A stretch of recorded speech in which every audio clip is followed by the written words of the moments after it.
సమర్థ రామదాస విజయము అధ్యాయం 34. శ్రీరామ జయ రామ జయ జయ రామ. శ్రీ సమర్థులకు శ్రీ దత్త దర్శనం.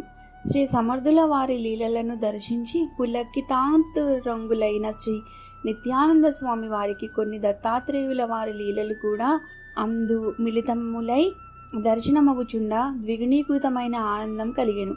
ఆ దివ్యానుభూతులను విద్యాసాగరునితోనే గాక అక్కడ చేరి ఈ కథాశ్రవణం చేసే వారందరికీ ఆనందాన్ని పంచే విధంగా వర్ణించసాగినారు. విద్యాసాగర, ఒకసారి శ్రీ సమర్థ రామదాస స్వామి వారు తమ అంకిత శిష్యుడైన ఉద్ధవుని వెంట తీసుకొని తీర్థయాత్రలకు వెడలినారు.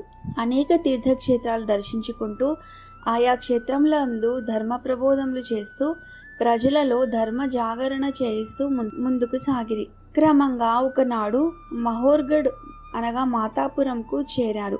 అచటనే పూర్వం విష్ణుదత్తుడని బ్రాహ్మణుడు బ్రహ్మరాక్షసుని సహాయంతో ముప్పు తిప్పలు పడి శ్రీదత్తుని దర్శించుకున్నాడు. శ్రీదత్తుని తన ఇంటిలో జరుగు శ్రాద్ధమునకు ఆహ్వానించగా సంతోషంతో దత్తస్వామి వారింటికి వెంచేశారు. విష్ణుదత్తుని భార్య సుశీలమ్మ మహాసాధ్వి. ఆమె ఎంతో సమయస్ఫూర్తితో అగ్నిదేవుని, సూర్యుని భోక్తలుగా ఆహ్వానిస్తుంది. ఆ ముగ్గురు దేవతలకు భోక్తవ్యము సమర్పించి విష్ణుదత్తుడును సుశీలమ్మయు ధన్యులైనారు. వారి భక్తికి మెచ్చి దత్తస్వామి తన మంత్రమును వారికి ఉపదేశం చేసి లోకోపకారం చేయమని ఆదేశిస్తారు. సూర్య భగవానుడు, అగ్ని భగవానుడు వారి యందు కృపతో మీరు చేసే లోకోపకార కార్యంలో మేము తోడ్పడుతాము. మీ వద్దకు ఏ బాధతో వచ్చే వారికైనా వారి కర్మలు తొలగేలాగా అనుగ్రహిస్తామని వరమిస్తారు. తర్వాతి కాలంలో ఆ దంపతులు నిత్యం వారి గృహంలో దత్తస్వామిని ఆరాధించడమే గాక ఉదయం మేలుకొలుపు, రాత్రికి ఉయ్యాలలలో పవళింపు సేవలు ఏమరక చేస్తుండేవారు. ఆ ప్రదేశమే శ్రీ దత్తునికి ఇష్టమైన విశ్రాంతి మందిరంగా మారింది. ఆ స్వామివారి శయన మందిరంలో ఈనాడు కూడా ఆ విధంగానే పవలింపు సేవలు, మేలుకొలుపులు జరుగుచున్నవి. విద్యాసాగర, విశేషమేమిటంటే ఈ రోజులలో కూడా ప్రతిదినం ఆయన శయ్య పైన పూలు పరచి పవళింపు పాటలు పాడి హారతి చేసి తలుపులు మూస్తారు పూజారులు. తెల్లవారి తలుపులు తెరిచేసరికి ప్రక్కతో పాటు ఆ పూలు నలిగి ఉంటున్న దృశ్యాన్ని అందరూ దర్శించి శ్రీ దత్తస్వామి యొక్క సత్యతను తెలుసుకుంటున్నారు అని ఆ విధంగా శ్రీ దత్త మహిమను పునశ్చరణము గావించి నిత్యానందుల వారు శ్రీ సమర్థుల ఎడల కలిగిన దత్తానుగ్రహం నిట్లు వివరింపసాగిరి. విద్యాసాగర, మహోర్గఢ్కు చేరిన శ్రీ సమర్థ రామదాస స్వామి వారును ఆయన శిష్యుడైన ఉద్ధవుడును స్నానము, సంధ్య, అనుష్ఠానములు ముగించుకొని దైవదర్శనానికి వచ్చారు. మందిరంలో దైవదర్శనం చేసుకొని ముఖమండపంలోనికి వచ్చారు. అచ్చట 10 మంది బ్రాహ్మణులు ధ్యానమునకు ఉపక్రమింపబోచున్నారు. వారి వద్దకు పోయి శ్రీ సమర్థుల వారు, ఆర్య, తమరు దేని కొరకు ఇచ్చట ధ్యానము చేయబోచున్నారని ప్రశ్నించిరి. ఆ బ్రాహ్మణులకు ఇది వింత ప్రశ్నే అనిపించెను. ధ్యానము ఎందులకు అని ప్రశ్నిస్తున్నావు? నీవెంత అవివేకివయ్యా! ధ్యానము ఎవరు చేసినా దైవదర్శనం కొరకే. మేము దత్తస్వామి భక్తులము. ఆయన దర్శనం కోరి ఇచ్చట ధ్యానం చేస్తున్నామని తెలిపిరి. శ్రీ సమర్థులు వెంటనే శిష్యునితో, ఉద్ధవా, మనమెంత అదృష్టవంతులము! వీరికి శ్రీ దత్తుని దర్శనం అయినచో మనకు కూడా జరుగును గదా. మనము కూడా ఇచ్చటనే ధ్యానమునకు కూర్చుందాము అన్నారు. ఆ మాటలు విన్న అచ్చటి బ్రాహ్మణులు వింతగా నవ్వి, మేము 12 సంవత్సరాలుగా ఇచ్చట ధ్యానం నిత్యం నియమంగా చేస్తున్నాము. మాకే ఇంతవరకు ఆయన దర్శనం కాలేదు. నీవు ఇప్పుడొచ్చి కూర్చొని ఇప్పుడే దర్శనం పొందుతావా? దత్తుడంటే అంత సులువుడు కాదయ్యో అన్నారు. శ్రీ సమర్థులు ఆ బ్రాహ్మణులతో, తమరు గొప్ప సాధకులు. శ్రీ దత్తస్వామి సులభ సాధ్యుడు కాడని నాకు తెలుసు. కాబట్టే తమరి ప్రక్కన కూర్చుని దర్శన లాభంను పొందాలని కోరాను. మేము మీ ప్రక్కన కూర్చుండినా మీకేమైనా అభ్యంతరమా అని అడిగినారు. వారు, సరే కూర్చోండి, మాకేమీ అభ్యంతరం లేదు అన్నారు. గురు శిష్యులిరువురు వారి సరసన ధ్యానమునకు కూర్చున్నారు. 1 పావు గంట గడిచింది. శ్రీ సమర్థులు సమాధి స్థితిలో ఉన్నారు. ఉద్ధవుడును ధ్యానంలో నిమగ్నమైనాడు. ఇంతలో ఆ దేవాలయం ముందర ఉన్న ఖాళీ స్థలంలో గణగణ గంటల చప్పుడు వినిపించింది. ధ్యానానికి ఉపక్రమిస్తున్న బ్రాహ్మణులకు ఆ చప్పుడు వినబడి కళ్ళు తెరిచి చూచారు. చూస్తుంటే వారికి ఎంతో జుగుప్సాకరమైన దృశ్యం కనిపిస్తున్నది. ఒక మహమ్మదీయుడు తన సంసారాన్ని ఒక దున్నపోతు బండిలో తీసుకొచ్చి సరిగ్గా ఈ గుడి ముందరనే ఆపాడు. వీరంతా చూస్తుండగా బండిలో నుండి ఒక కోళ్ల గంపను క్రిందకు విసిరివేశాడు. అవి కొక్కొక్కొక్కొక్కో అంటూ శబ్దం చేస్తున్నవి. అంతలో 6 గొర్రెలను, 3 కొడుకులను, భార్యను దింపాడు. తర్వాత పెద్ద ఆండా ఒకటి, నీళ్ల కడవను దించాడు. బీబీ, నాకు ఆకలి విపరీతంగా ఉన్నది, తొందరగా వంట కానివ్వు అన్నాడు. ఈ బ్రాహ్మణులు ధ్యానభంగం ఎలాగో అయ్యింది. గుడికెదురుగా వచ్చి ఇలాగా ఈ దుష్టుడింకేమి చేయబోతున్నాడోనని అలాగే చూస్తూ వారి చర్యలను గమనిస్తున్నారు. ఆ సాహెబు భార్య, హుజూర్, పొయ్యి వెలిగించాను, ఏమేమి వండమంటావని అడుగుతున్నది. అతడు ఆ గంపలోని 25 కోళ్లను కోసి అందులో వేసేయ్ అన్నాడు. అతని భాషలో ఓ 25 ముర్గీకో కాట్దాలో అన్నాడు. అతని భార్య భర్తతో అవన్నీ కోసేశాను, ఇంకేమి వేయాలని అడిగింది. అతడు ఆ 6 గొర్రెలను కోసేయ్ అన్నాడు. ఈ బ్రాహ్మణులు కళ్ళు మూసుకున్నారు. వారు చేసే దుష్కృత్యాన్ని చూచేదెలాగని శబ్దాలు, మాటలు మాత్రం వినబడుచున్నాయి. అంతలో ఆ బీబీ, హుజూర్, ఆండాలో సగానికి కూడా రాలేదు అన్నది. ఆ దున్నపోతును కోసే అని అతని గొంతు వినిపించింది. మరి కొంచెం సేపటికి, హుజూర్, ఇంకా అండా నిండలేదు అని భార్య చెప్పింది. భర్త, సరే, ఆ పిల్లలు 3 కోసి అందులో పడేయ్ అని సమాధానం చెప్పేసరికి ఇక్కడ కూర్చుని ఈ మాటలు వింటున్న బ్రాహ్మణులందరికీ ఒళ్ళు జల్దరించింది. ఇప్పటిదనక వీళ్ళు నోరు లేని జీవాలను వధించారు, ఇప్పుడిక వారు కన్న పిల్లలను కూడా వధించి వండుకొని తింటారా? వీళ్ళది ఆకలేనా? వీళ్ళు మానవులు కాదు, రాక్షసులు. ఈ రోజున లేస్తూ ఎవరి ముఖం చూచామో గాని ఈ కళ్ళ ముందర ఇంత ఆకృత్యం జరుగుతుంటే చూడవలసిన కర్మ మనకు పట్టింది. హతవిధి, ఎంత దుర్మార్గం! వీళ్ళవి పొట్టలు కావేమో అని ఒకరు, చెరువులై ఉంటాయని ఒకరు మాట్లాడుకుంటూ కళ్ళకు చేతులు అడ్డం పెట్టుకున్నారు. అంతలో మళ్ళీ ఆ బీబీ కంఠధ్వని, జీ హుజూర్, పిల్లల్ని కోసేసినా ఆండా నిండలేదు, ఏమి చేయమంటావు అంది. అతను వెంటనే, ఏ బ్రహ్మన్కో కాడ్దాలో, అరుగో ఆ బ్రాహ్మణులందరినీ కోసివేసేయ్ అని ఆజ్ఞాపించాడు. ఆ శబ్దం చెవిన పడగానే ఈ 10 మంది బ్రాహ్మణులు లేచి పరుగో పరుగు. ఏ దారి దొరికితే ఆ దారిన పడి పరిగెత్తుతుంటే వారిపై పంచెలెగిరిపోయాయి, కట్టు పంచెలు జారిపోతున్నాయి. కాలి కొద్దీ పరిగెత్తిపోయారు. ఆ బీబీ కత్తి చేతబట్టి వచ్చి ఉద్ధవుడి జుట్టు చేత పట్టుకుంది. ఇంతసేపటి నుండి ఈ సంభాషణలు ఉద్ధవుడు కూడా వింటూనే ఉన్నాడు. తనను చంపడానికి ఆమె వస్తుందని కళ్ళు మూసుకునే ఊహించాడు. అయినా నా గురుదేవులు సమర్థుల దగ్గర ఉండగా నాకేమి భయం? చంపినా బ్రతికించగల మృత్యుంజయులు నా అండనుండగా ఎవరైనా నన్నేమి చేయగలరని భావించి ధైర్యంతో కూర్చున్నాడు. అంతలో రామదాసా అని మృదు మధుర కంఠస్వరం వినవచ్చింది.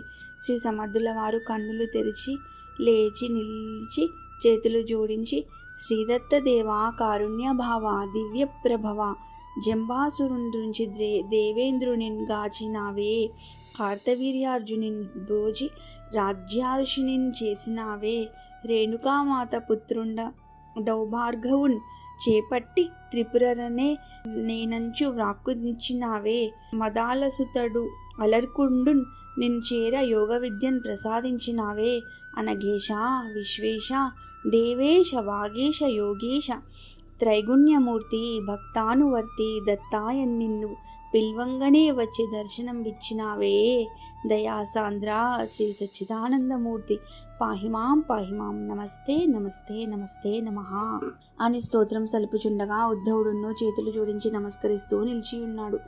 అంతకుముందు వినిపించిన మాటలు, తన జుట్టు పట్టుకున్న స్త్రీ గాని ఏమీ కనిపించలేదు ఉద్ధవునికి. శ్రీ దత్తస్వామి వారు మాత్రమే చిరునవ్వులు చెల్లిస్తూ కనిపిస్తున్నారు. ఆయన సుందర సుకుమార సురుచిర ముఖార విందమును చూస్తుంటే అమృతపానం చేసినట్లుంది. క్షణం క్రిందట మృత్యువు కబళించే ప్రయత్నం చేసినప్పుడు తాను ధైర్యంగా ఉన్నందునను గురుస్మరణ చేసినందునను ఇప్పుడు ఈ అమృత దృశ్యం లభించింది అనుకుంటూ మనసారా ఆయన రూపాన్ని ఉద్ధవుడు దర్శించుకుంటున్నాడు. శ్రీదత్త స్వామి ప్రసన్నులై, రామదాస, నీవు వచ్చి ఎందుకయ్యా ఈ అనధికారుల మధ్యన కూర్చున్నావు? వారి మూలంగా నేనెంత నాటకం ఆడవలసి వచ్చింది. భలే వాడివయ్యా, నన్నే ఇంత ఇబ్బందికి గురి చేశావు అన్నారు. స్వామి, మీరు మహానటులు, జగన్నాటక సూత్రధారులు, మీకిది ఒక్క లెక్క? ఇప్పటికీ ఎంతమందికి ఎన్ని రూపాలు చూపారు, ఎంతమందిని మాయ చేశారు. ఇంద్రుడినే మాయలో పడవేశారు. భార్గవరామునికి చండాలుని రూపం చూపారు. ఇప్పుడు ఈ బ్రాహ్మణులకు మహమ్మదీయునిగా దర్శనమిచ్చి భయపెట్టితిరి. స్వామి, వారందరూ 12 సంవత్సరాలుగా నీ గురించి ధ్యానం చేస్తున్నారట. నీవెంతో దయామయుడవే, వారి పట్ల ఎందుకయ్యా ఇంత కాఠిన్యత? వారికి కూడా దర్శనం ప్రసాదించు దేవా అని వారి తరపున ప్రార్థన చేశారు. శ్రీదత్తస్వామి, రామదాస, నీవు యోగ్యుడవు. సర్వజన హితమును కోరుచు అనేక కష్టములలో కోర్చి భక్తి జాగరణ చేయుచున్నావు. నిరంతర నామస్మరణ నీవు చేయుటయేగాక అందరితోనూ చేయించుచున్నావు. ఎవడు 10 మందికి మేలు కోరుతాడో అతడు భగవానునికి ప్రియుడవుతాడు. నీ అందుగల లోకహిత కాంక్ష వలననే నేను ప్రసన్నుడనైనాను. ఆ బ్రాహ్మణులు జపధ్యానములందు నిష్ణాతులు కాలేరు కూడా. స్థూలోపాసనే తెలియదు, మరి సూక్ష్మ పర ఉపాసనల మెట్లు వారింకేమి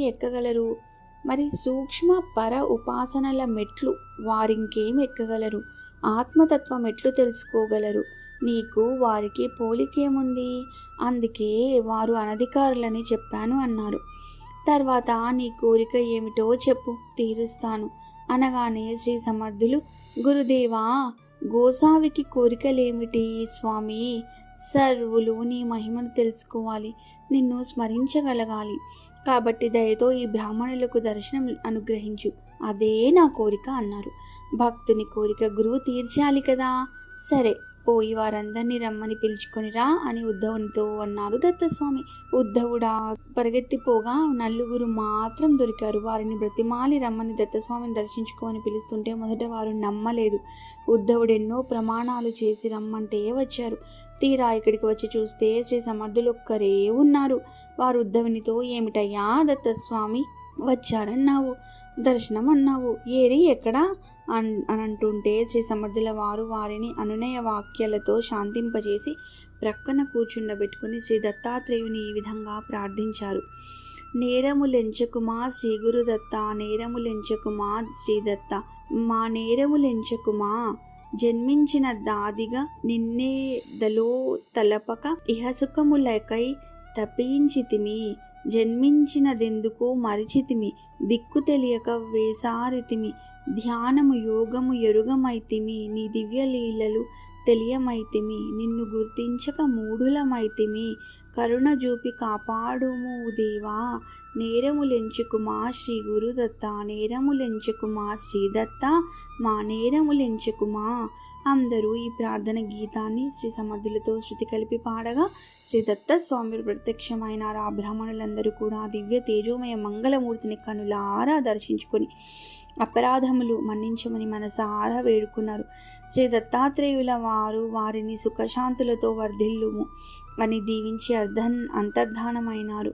తర్వాత శ్రీ సమర్థుల వారికి మ్రొక్కి తమ తప్పులు క్షమించమని వారంతా వేడుకుని శ్రీ దత్తుని ప్రార్థించి తమ బోటి అల్పులకు దర్శనం కలిగించినందులకు కృతజ్ఞతలు ప్రకటించారు. విద్యాసాగర తర్వాత ఉద్ధవుడు గురుదేవునిలా ప్రశ్నించాడు. గురుదేవా, శ్రీ దత్తాత్రేయ స్వామివారు మహమ్మదీయుని రూపంలో వచ్చారు అని అర్థమైంది, కానీ ఆయనకు పెళ్ళి లేదు కదా, భార్య ఎలా వచ్చింది? ఆ పిల్లలేమిటి? వాళ్ళను వధించడం ఏమిటి స్వామి? ఆయన చూపిన లీలలోని అంతరార్థాన్ని విడమరిచి చెప్పండి స్వామి అని కోరాడు అని నిత్యానందుల వారు చెప్పగానే విద్యాసాగరుడు, గురుదేవా, నేను ఇప్పుడు అదే ప్రశ్న వేయాలనుకున్నాను. తమరేమో ఉద్ధవుడు కోరాడని చెప్తున్నారు. నాకు కూడా ఆ రహస్యం వినాలని చాలా కుతూహలంగా ఉంది. వివరంగా శ్రీ సమర్థులు ఏమి చెప్పారో చెప్పండి అని అడిగాడు. నిత్యానందులు ఇలా చెప్పారు. విద్యాసాగర, శ్రీ సమర్థుల వారు తన శిష్యునికే కాకుండా ఆ బ్రాహ్మణులకు కూడా అర్థమయ్యే విధంగా ఇలా వివరించారు.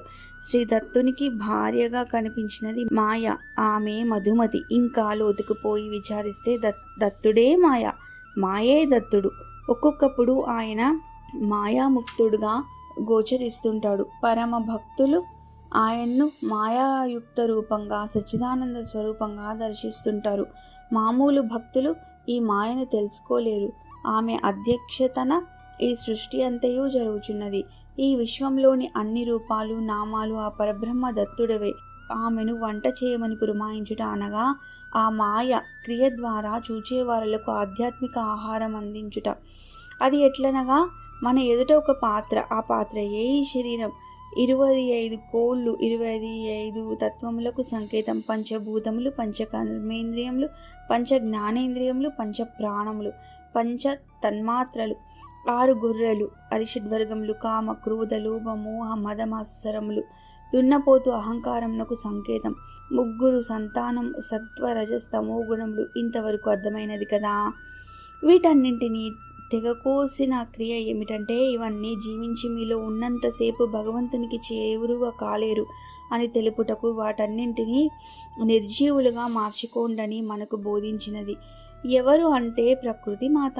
చివరికి ఈ బ్రాహ్మణులను వధించమని ఆజ్ఞ అయింది. అంటే అర్థం చేసుకోండి, నేను బ్రాహ్మణుడను, నేను శూద్రుడను అని అనుకుంటూ ఉంటారు. అసలైన ఆత్మకు బ్రాహ్మణ శూద్ర అనే భేదములు, స్త్రీ పురుష భేదములు ఉండవు. అందులకే ఆ భావాన్ని కూడా తొలగించుకుంటే గాని పరమాత్మ అయిన శ్రీ దత్తాత్రేయ స్వామి దర్శనం మనం పొందలేమని తెలుపుటయే ఆ లీలలోని ఆంతర్యం. కనుక మనం సంయమ జ్ఞాన సంపన్నులమై దత్తుని చేరాలి అని శ్రీ సమర్థుల వారు బోధించారు. ఆ బ్రాహ్మణులు శ్రీ సమర్థులకు మరల పాద నమస్కారములు చేసి, ఆర్య తమరింత విపులంగా చెప్పినారు కావున మాకిప్పుడు దత్తతత్వం కాస్త అవగతమైనది. ఆ దృశ్యాలు చూసిన సమయంలో మాకు ప్రాణాలు కడబట్టినాయి. మీ కృపచేత మాకు దత్త దర్శనం లభించినది. మీరే మా గురుదేవులని శ్రీ సమర్థులకు వందనాలు అర్పించి మరి 4 రోజులు ఈ క్షేత్రంలోనే ఉండి మాకు జ్ఞానబోధ చేయమని కోరగా దయతో శ్రీ సమర్థులు అనుగ్రహించన్నారు అని శ్రీ నిత్యానందులు వివరించగా విని విద్యాసాగరుడు కన్నుల ఆనంద బాష్పాలు శ్రవించుచుండగా జయ జయ రఘువీర సమర్థ అని జయ జయ నాదములు చేసెను. గురుదేవులైన నిత్యానందుల వారును అచట చేరి శ్రవణం చేయుచున్న భక్తులను వారితో శృతి కలిపి జయ జయ నాదములు చేసిరి. జయ జయ రఘువీర సమర్థ, శ్రీరామ జయ రామ జయ జయ రామ. ఇది విద్యాసాగర శ్రీ నిత్యానంద యోగి సంవాద రూపంన శ్రీ దత్తాత్రేయ సాంప్రదాయ శిష్య పరంపరలోని శ్రీ శ్రీ శ్రీ స్వామి విఠలానంద సరస్వతి మహారాజ్ శ్రీ విఠల బాబాజీ విరచిత శ్రీ సమర్థ రామదాస విజయంలోని 34వ అధ్యాయం సంపూర్ణం. ఓం శాంతి శాంతి శాంతి.